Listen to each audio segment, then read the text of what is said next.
Well, hello, friends. Thank you for joining me on this Tuesday edition of the Daily Connection. We want to get together in the Word so that the Word gets into us.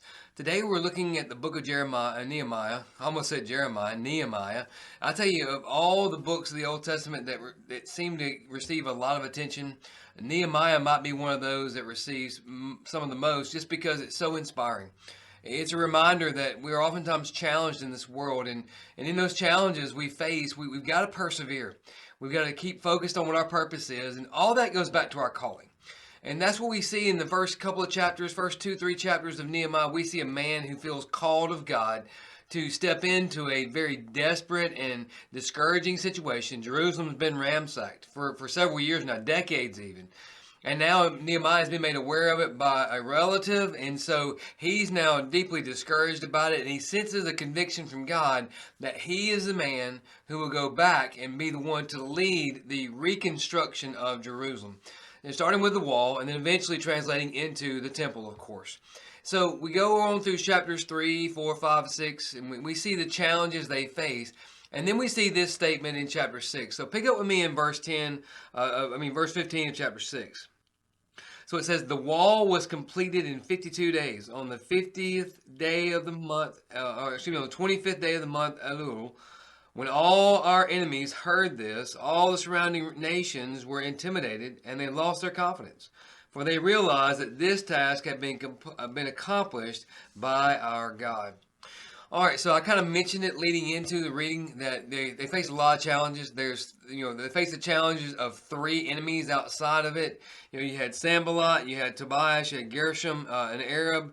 They were constantly trying to create division and discouragement by starting rumors that this was going on, that was going on, by encouraging fear, because one rumor was that the Jews were getting ready to rebel, and so if the king got news of that, the king would step in, stop the rebuilding, if not even come back and destroy what they had done.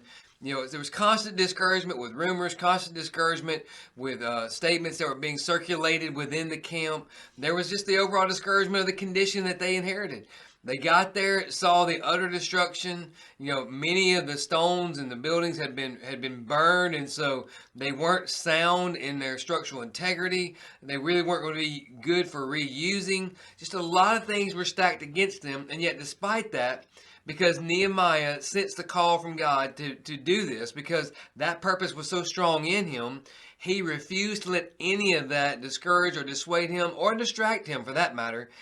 We see time and time again, I prayed to the Lord, I prayed to the Lord. He was constantly depending upon the Lord to sustain him and strengthen him and make this whole thing possible. And God did it in such a way, and it seems to be that the reason that the number is listed here in verse 15 is because it's nothing short of a miracle. It's amazing how fast they put the wall back up. Completed it with gates and everything to secure the city, 52 days.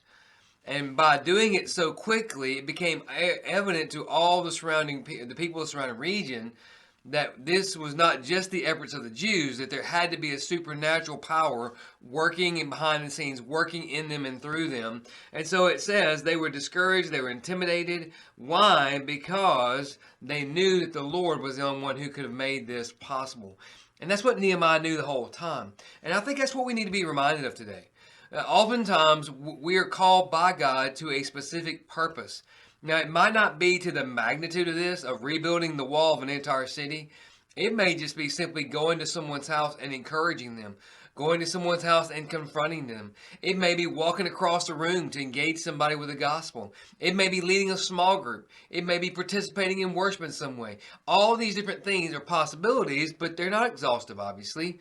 And yet these each represent a purpose that God has put in our heart. And because we know that God has put that purpose there, that should give us courage. That should give us the conviction to persevere, because we're going to face difficulty. We're going to face adversity.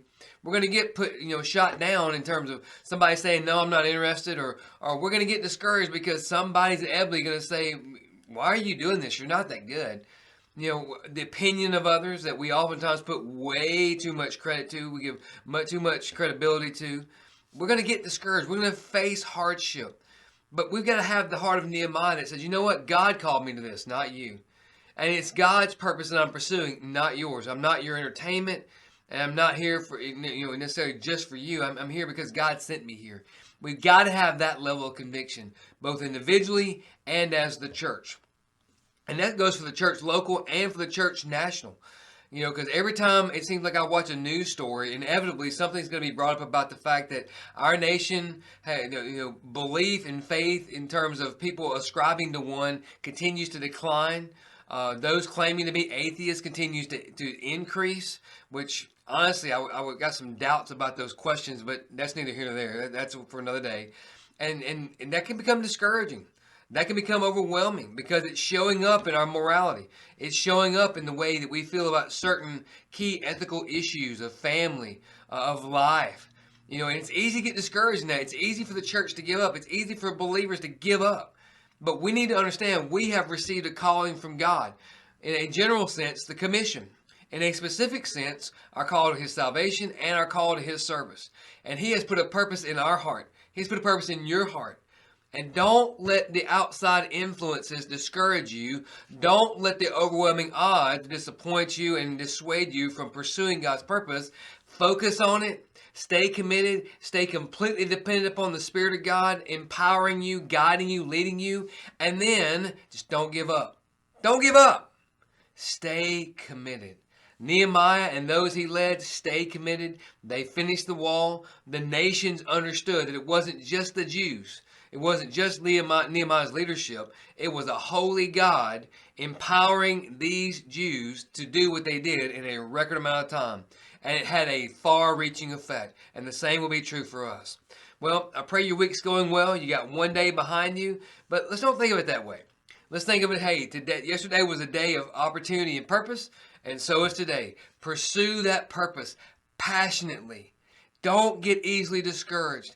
Don't get distracted. Stay focused. Stay committed. And know that as you go out, wherever you're going, whatever it is you feel called to go and do, you're doing it because you've been sent.